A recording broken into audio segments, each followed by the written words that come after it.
Sino ang manunulat ng Akto ng mga Apostol? A. San Pedro. Anong aklat sa Bagong Tipan ang naglalaman ng Sermon sa Bundok? A. Mateo. Sinong apostol ang unang nagtapat kay Jesus na siya ang Mesyas?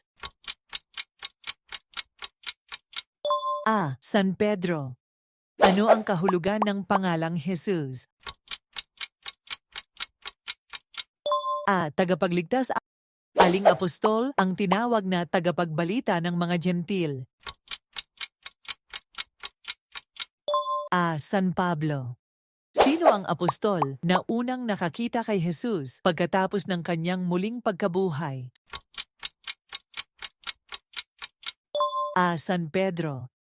Saan isinilang si Jesus ayon sa Ebanghelyo ni Mateo?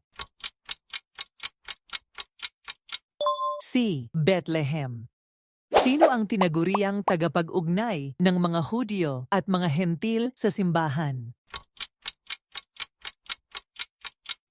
B. San Pablo. Anong bansa ang tinatawag na Tirinidia sa Bagong Tipan? C. Turkey. Sino ang nagpalakas kay Jesus matapos siyang mapahatulan?